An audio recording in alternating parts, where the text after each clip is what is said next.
Welcome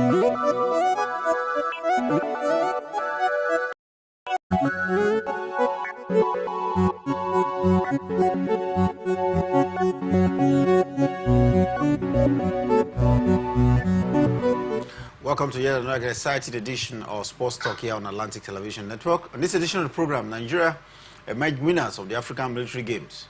Meanwhile, from Formula One, Max Verstappen wins the Qatar Grand Prix. In football, Liverpool defeat Manchester City in a top EPL clash. Details of these and many more will be yours when we return from the break. Stay with us.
Welcome back. Sports Talk here on Atlantic Television Network. Mike is here. Mike, nice to have you. Good morning, and good morning to our viewers out there. Let's get started from the military games that just got concluded in Abuja. Team Nigeria did top the medals table at the second African military games for 2024, clinching a total of 234 medals as the competition did end at the weekend. This was a very thrilling for the Nigerian contingent. 114 gold, 65 silver, and a whopping 45 bronze medals across 21 sports. This is, do I say, as host, very, very cheering. Yeah, very cheering, I want to say. And in fact, they made their intention known right from day one of the competition out there. They started on a very good footing and continue to maintain that momentum, even when we saw countries like Algeria also doing pretty well, but then from day 2, day 3 of the competition, Nigeria actually showed that indeed they're a class on their own, and from then they continue to blaze on down to the final day where they were able to amass a total of 234 medals. I think for me it was a very massive leap. The second edition of this competition, I hope that the third edition they can also continue to blaze on to actually tell the rest of African military that indeed we are not just a giant of Africa per se, but then we do that when it has to do with competitions such as this to actually show the golfing class between Nigeria and the rest of African militaries out there. So for me, I think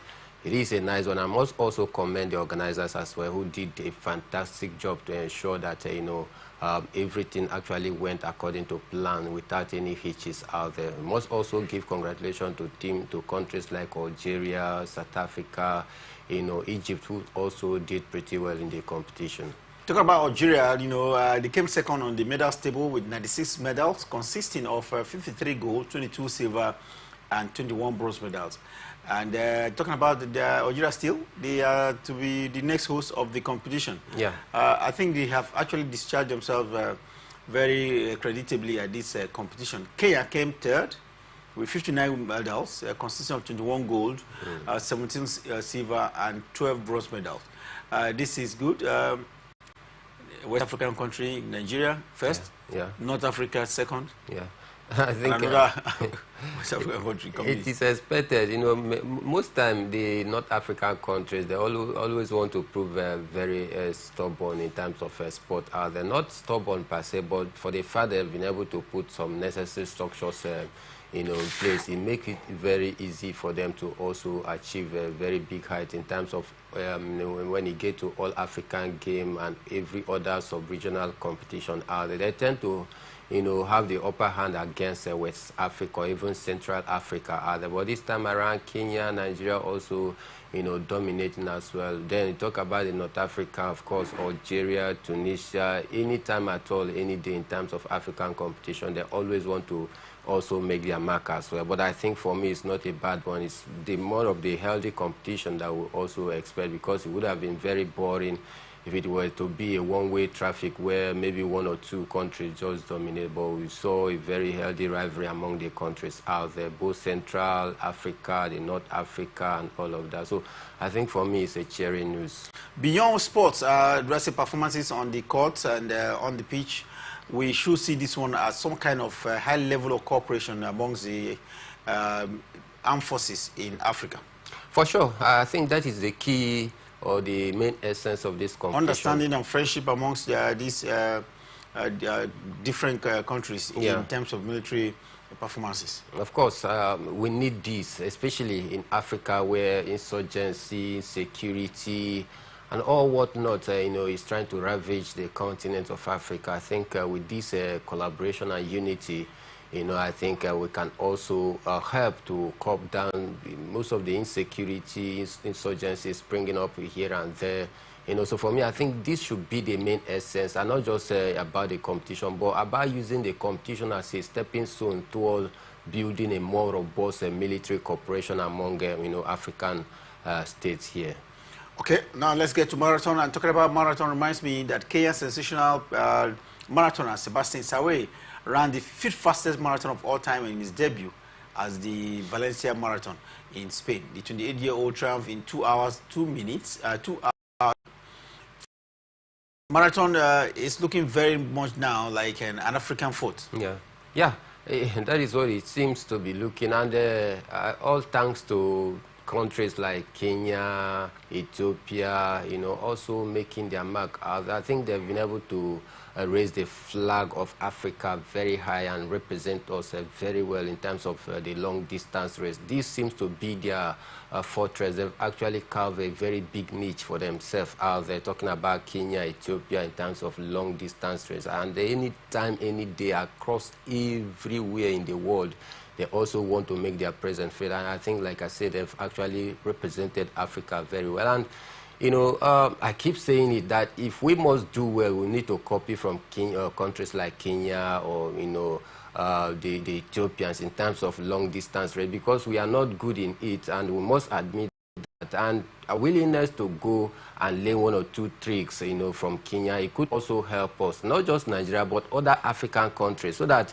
not every time Kenya, Ethiopia be dominating, whether in the African scene or the global scene, they always, dominate in terms of long. What are they doing differently that other countries is not doing, especially here in Africa? Then we must also copy these things, so that we can also improve on our own long distance race. Ethiopia's Deresa Geleta finished second in the Valencia Marathon, coming with the time of 2 hours, 2 minutes, and 38 seconds. Kenya's Daniel Matego was in 3rd place position with 70. For me, and I think, having seen the horror or the devastating effect of that, the people of the Valencia region out there, they truly need the support of the world, trying to do the little they could as well, to support, the family who have also lost their loved one, lost valuable properties and all of that. So for me, I think it's more like trying to give a helping hand to people that are in need, which for me, I think this it is what keeps the world going, because in times of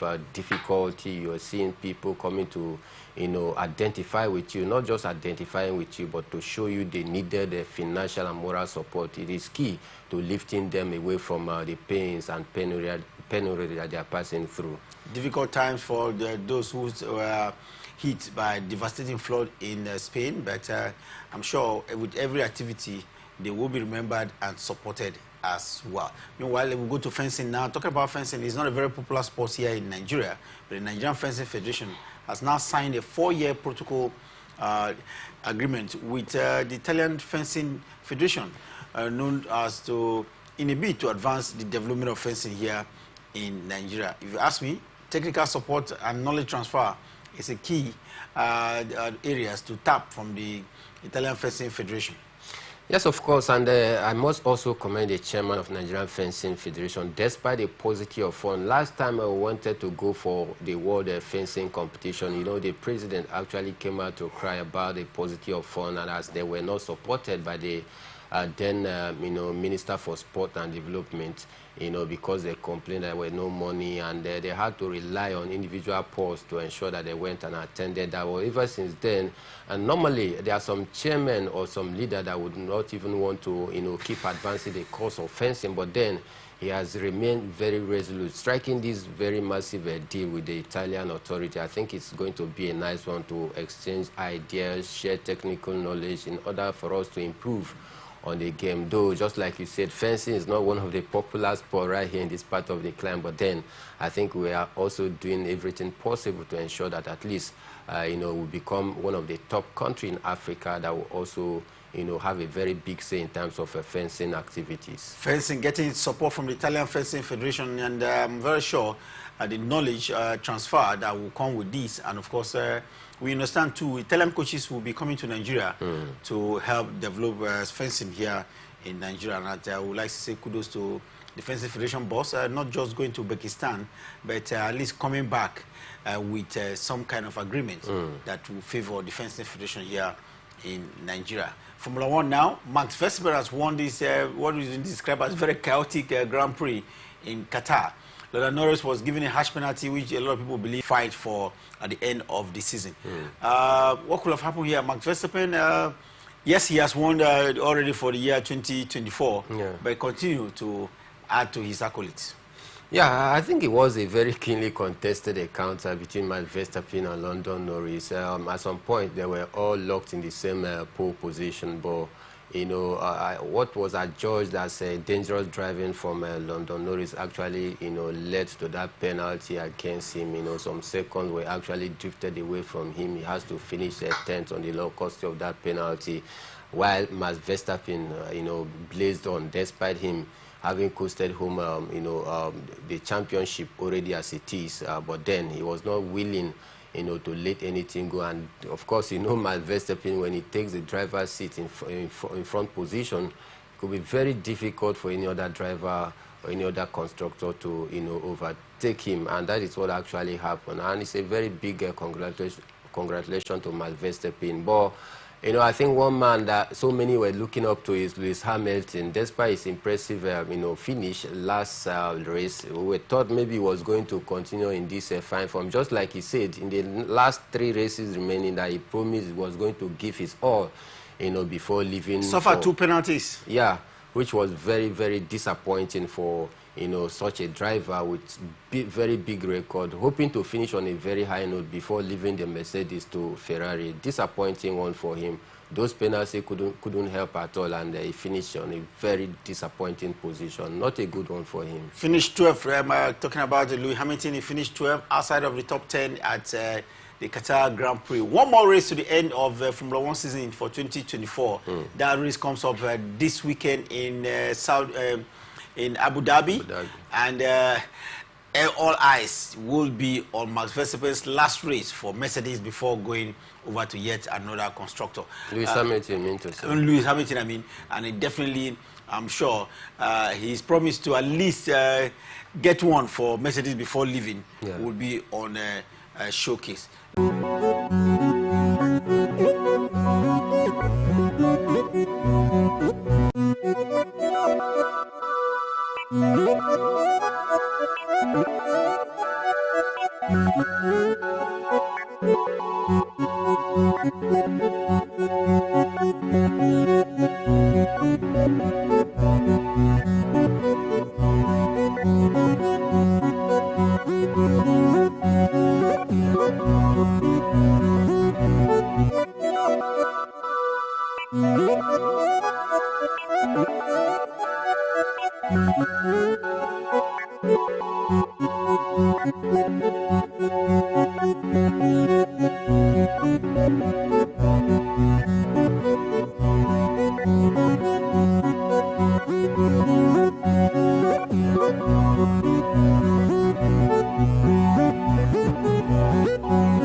Welcome back. It's Sports Talk here on Atlantic Television Network, and we'll bring you up to speed with the latest happening around the world of sport, especially some of the results of sporting encounters at the weekend. Now, let's look at football, and talk about football. We'll start from the local scene here, where the Nigerian Premier Football League is into match day 15. Results concluded a few hours ago, and let's look at some of the matches, Mike. Lobby Stars playing in Makurdi was able to overpower Kwara United by 1-0. Lobby Stars not having a very good season, I must tell you, but yet continue to churn out results, especially at home. Yeah, especially at home, just like you said, they are always, they always find a way to get all 3 points at home. But when they travel away from home, they are not a very good travelers at all. But for Kwara United as well, we want to say that they've not also been good so far this season. So it was more like a game of, equal teams out there with the same strength going out against each other. But then at that home advantage by 2-1. Yeah, good one for Insurance of Benin. They are match day 13, where they actually won their opponent 4-1. The deputy governor, talking about Denis Idaos, actually gifted them the sum of 1.5 million naira for that victory, encouraging them to win their midweek game, which they eventually lost. So for me, I think it was a very good way for them to bounce back. This your words, former super. Yeah, expectedly, because for this Kano Pillar team, I think they boast some of the key players in the Nigerian Premier Football League that both home and away fans will want to also identify with, just like you've mentioned, Ahmed Musa, Shehu Abdullahi. Then you talk about the iconic NPFL player who is 44 years, but then is still firing on, talking about Rabi Ali out there. So I think it was a very great one for the fans out there to get to identify with the Super Eagles captain and some other key players of the Kano Pillars who are doing pretty well, that have made their mark in the Nigerian Premier Football League. But then it wasn't a very good traveling for Kano Pillars, you want to say. Though they actually held their own, but they could not go away with a single point because they had opportunity to have even drawn a level. But Rivers United, they had to hold on to the single goal lead that was caused by Anekeme in the first half to ensure that they get up. About the best organized club, you have to look at the opposite direction of that. Nasarawa United, they continue to languish as the last team so far after 15 games in Premier League here in Nigeria. Highland FC beat them by 3-2. Nasarawa United, for me, it looks like a very unfamiliar position, but that's what it is. 20th place so far on the Nigerian Premier League table. Not a good one for Nasarawa United, but for Heartland, it was a very great game for them because Heartland actually went behind the back foot. They had to chase the game from behind, a draw level 1-1, and now before Lobby Stars now took the lead. Nasarawa, right, took the lead again. It has to take some few minutes before Heartland equalized, and at the nick of time, especially at the dying minute, Heartland scored the winning goal to actually give them all 3 points. I think for Heartland, they've been improving gradually in their last 4 games. Right up their first 3 points in the Nigerian Premier Football League. It looks that was the magic, for them that turned things around. And since then, they've continued to churn out positive results, both home and away. And you can see, courtesy of their impressive victory over Akwa United, they've moved to 3rd position. And surprisingly, for me and to so many teams out there who did not expect them to, come this far. Let's hope that they can continue in this form. It shouldn't just be one-off thing. Maybe in the next few games they start losing game and go back to relegation zone. So for me, it is a great one for Ikorodu City, and I hope they continue this way. Mid-table Katsina United beats Sunshine Stars by 1-0. Shooting Stars were 2 goals better than Abia. I don't know if they are going to make any strong statement this season, because for Olarewaju, I think the man, he doesn't have that experience, working under Finidi George as the assistant before Finidi left for the national team job, and eventually it didn't go down well with him as he resigned. Olarewaju took over the helms of affair. It needs time for him to be able to also translate his own idea or philosophy into the players out there, which will take time, and I don't expect them to be competing for the league, because I do not think that Olarewaju has the technical experience, to also help the cause of the team. You saw how, they were beaten away from home by Al Masry in the CAF Confederations Cup. Coming back home, it would be a very difficult one to coach, and it was for Manchester City as a football club. So for me, I think somewhere, somehow, something has gone wrong with, Pep Guardiola. He has lost his grip. He has lost his tactical masterclass. That creative ingenuity that we know of Pep Guardiola, I think he has lost it, and it will take time for him to rediscover, his winning formula again, because it looks as though all the teams have actually discovered his trick. You can't also forget that in the Champions League, where they were leading 3-0 against Feyenoord, with just 15 minutes to go, they surrendered their lead. For a Manchester City side, that when they go 2 goals up, always very difficult for you to bounce back against. But then, after leading 3 goals, they actually surrendered that. That is clearly telling you that something is actually fishy with the Manchester City side under Pep Guardiola this season. And they are coming up against an informed Liverpool over the weekend. I knew that it was going to be a very difficult nut for them to crack. As Liverpool actually dominated proceedings right from the start of before they got that, first goal, and even the second penalty from Mohamed Salah, and the rest is just a history. It's a trying time for Manchester City. Trying time for Manchester City, but care amount for Liverpool. They lead the Premier League table now by 9 points, closely followed by Arsenal. Yeah. 9 points gap so far at this stage of the season. This is December. If they continue like this, it looks like they will be in pole position for getting the title, but this is still a long way to play in the Premiership in England. Let's bring you some other results that we saw last night across Europe as well. Chelsea at Stamford Bridge, too strong for Aston Villa. Aston Villa, one of the resurgent teams in the league, but they went to the Stamford Bridge and collapsed. The bridge fell on them, I must say. 3 unreplied goals. Through the bridge fell on them as Unai Emery could not find his way out of that fallen bridge upon them over the weekend. Many expected that game to be a very tough game for Chelsea Football Club, but they just made a light work of Aston Villa, making them look like an average team. So for me, I think it was a great victory for Chelsea, especially for having seen Arsenal win their game on Saturday. They needed that victory to close in the gap, because they are on the same point with Arsenal as it is. Southampton, this match ended 1-1 apiece. What do you expect of Brighton this season? They seem to have showed a lot of spark, but it looks like it is winning. Yeah, for Brighton, you can't write them off. Maybe they are just average, and you still see them finishing within the top 10 at the end of the season. Maybe clinching an European spot, maybe Conference League or Europa League as well. But, this Brighton side is always a very good side any day, any time. But they are just an average team. Whenever, their key man out there is not available, they tend to struggle. But I tell you, we just keep watching out, because we still have many games, to come so far this season. Now let's cross over to Spain and see what happened in the football from the La Liga in Spain. Villarreal played a 2-2 draw with Girona. Real Madrid bounced back to winning ways, beating Getafe by 2-0. What does this result mean to Real Madrid and their position on the league table?